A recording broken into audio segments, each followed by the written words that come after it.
Assalamualaikum warahmatullahi wabarakatuh. Saya Puja Samaya, kelas 9A nomor absen 31 bersama rekan saya Susi Dwi Ayu Aulia, kelas 9A nomor absen 36 akan mempresentasikan tentang masa demokrasi parlementer 1950 sampai 1959.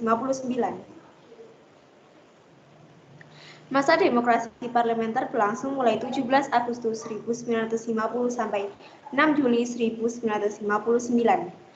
Adalah masa ketika pemerintah Indonesia menggunakan UUD 1950, Undang-Undang Sementara sebagai Undang-Undang Dasar Negara.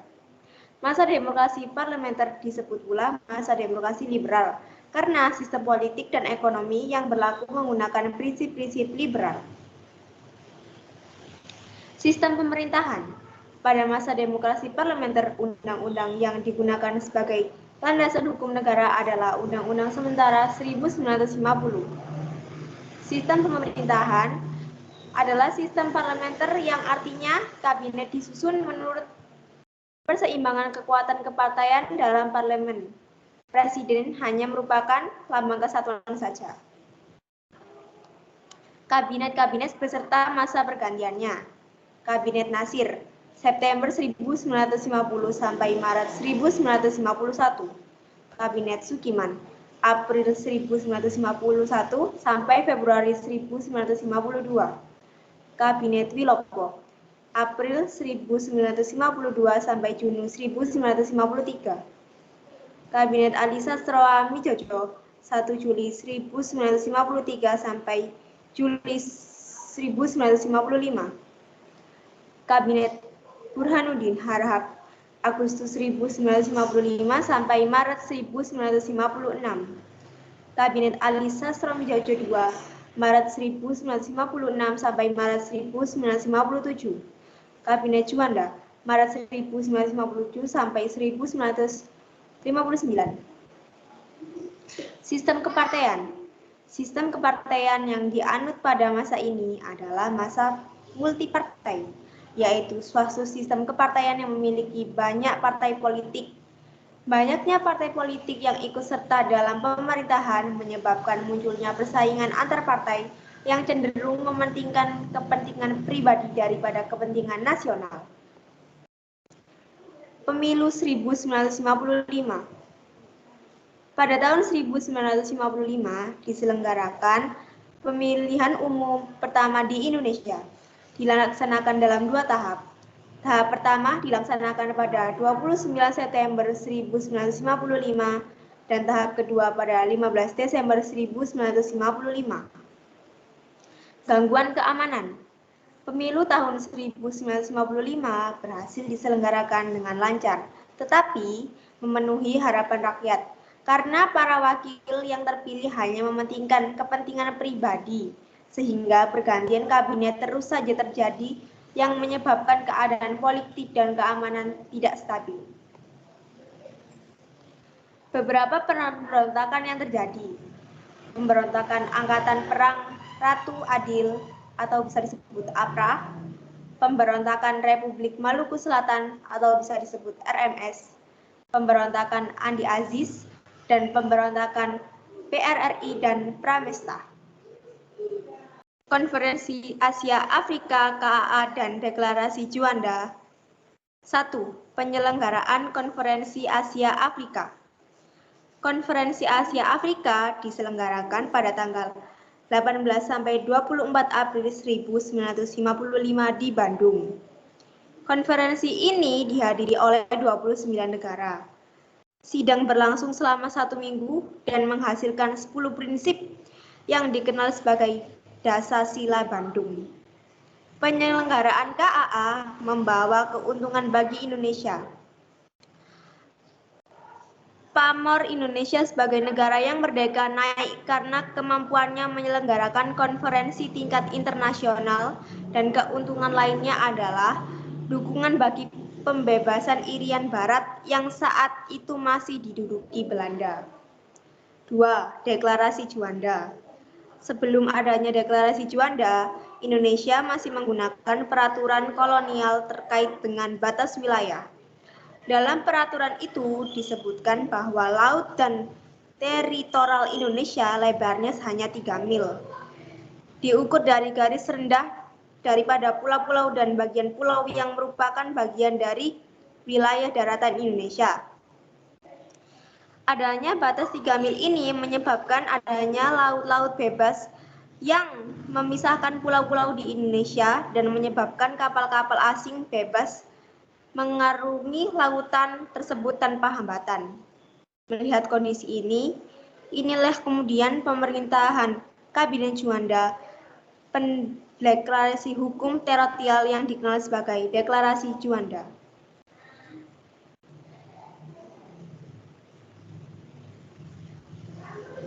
Dua, perkembangan ekonomi. Pada masa demokrasi parlementer, bangsa Indonesia menghadapi permasalahan ekonomi.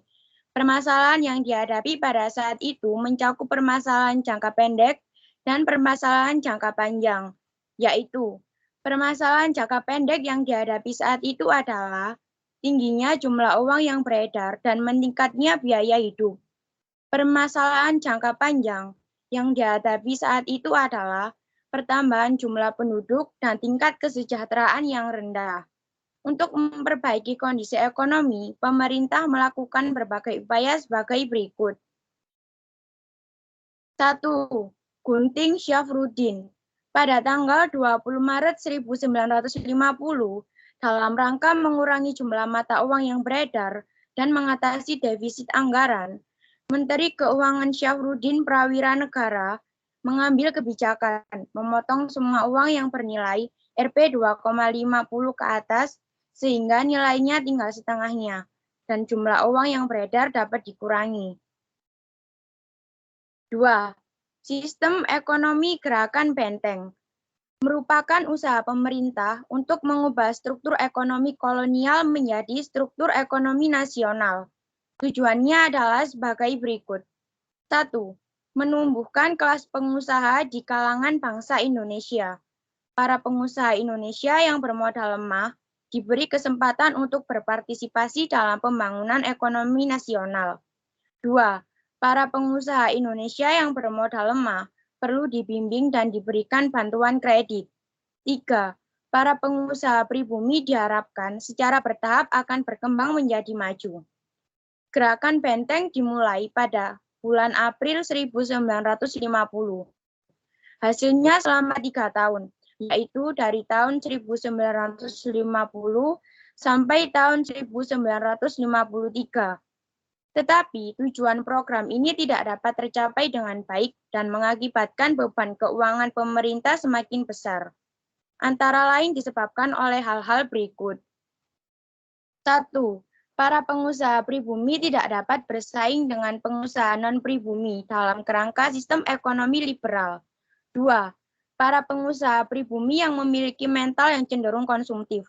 3. Sangat bergantung pada pemerintah. 4. Kurang mandiri untuk mengembangkan usahanya.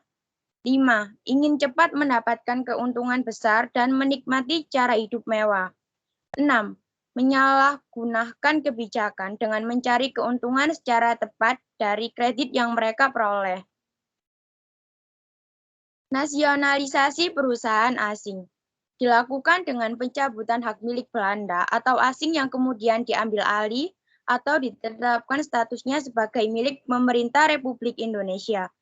Nasionalisasi yang dilakukan pemerintah terbagi dalam 2 tahap, yaitu 1. Tahap pertama, tahap pengambil alihan, penyitaan, dan penguasaan.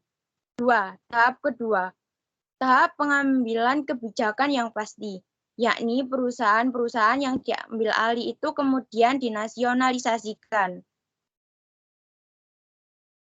4. Finansial ekonomi. Pada masa Kabinet Burhanuddin Harahap, Indonesia mengirim delegasi ke Belanda untuk merundingkan masalah finansial ekonomi atau FINEK. Perundingan ini dilakukan pada tanggal 7 Januari 1956. Yang diajukan ini pada Belanda adalah sebagai berikut. 1. Persetujuan FINEK hasil KMP. 2. hubungan FINEK Indonesia-Belanda didasarkan atas hubungan bilateral. 3. Hubungan FINEK didasarkan atas undang-undang nasional, tidak boleh diikat oleh perjanjian lain. Namun, usul Indonesia ini tidak diterima oleh pemerintah Belanda. Dampak dari FINEK ini adalah banyak pengusaha Belanda yang menjual perusahaannya, sedangkan pengusaha pribumi belum mampu mengambil alih perusahaan Belanda tersebut. 5. Rencana Pembangunan 5 tahun atau RPLT.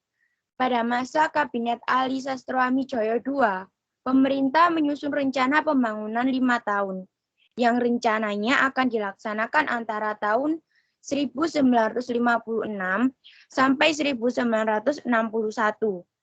Rencana ini tidak berjalan dengan baik karena disebabkan oleh hal-hal berikut. 1. Depresi ekonomi di Amerika Serikat dan Eropa Barat pada akhir tahun 1957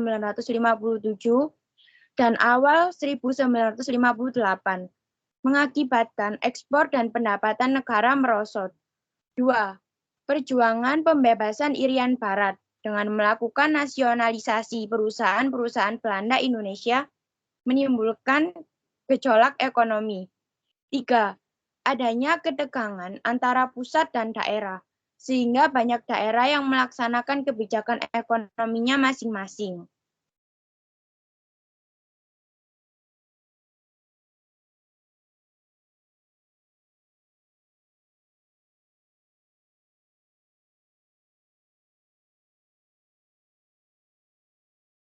Tiga, kehidupan masyarakat Indonesia pada masa demokrasi parlementer. A. Kehidupan sosial. Banyak dipengaruhi oleh gejolak politik dan permasalahan ekonomi. Gejolak politik menyebabkan munculnya gangguan keamanan di berbagai tempat dan upaya perbaikan ekonomi yang tidak berjalan lancar, menyebabkan meningkatnya angka kemiskinan dan pengangguran. C. Kesenian. Dalam bidang kesenian muncul berbagai organisasi seni lukis seperti Organisasi Pelukis Indonesia atau PI dan Gabungan Pelukis Indonesia atau GPI, dan berdiri pula Akademi Seni Rupa Indonesia atau ASRI di Yogyakarta. B. Pendidikan. Pada tahun 1950 diadakan pengalihan masalah pendidikan dari pemerintahan Belanda kepada pemerintah Republik Indonesia. B. Pendidikan. Pada tahun 1950 diadakan pengalihan masalah pendidikan dari pemerintah Belanda kepada pemerintah Republik Indonesia Serikat. Lalu disusunlah suatu konsepsi pendidikan yang dititik beratkan kepada spesialis karena menurut Menteri Pendidikan, Indonesia tertinggal jauh dalam pengetahuan teknik yang sangat dibutuhkan dunia modern. Pada masa demokrasi parlementer juga didirikan beberapa universitas baru seperti Universitas Andalas di Padang, Universitas Sumatera di Medan, Universitas Indonesia di Jakarta, Universitas Pajajaran di Bandung, Universitas Airlangga di Surabaya, dan Universitas Hasanuddin di Makassar. Sekian penjelasan kami, mohon maaf apabila ada kecepatan dan salah kata. Sekian dari saya dan teman saya. Wassalamualaikum warahmatullahi wabarakatuh. Waalaikumsalam warahmatullahi wabarakatuh.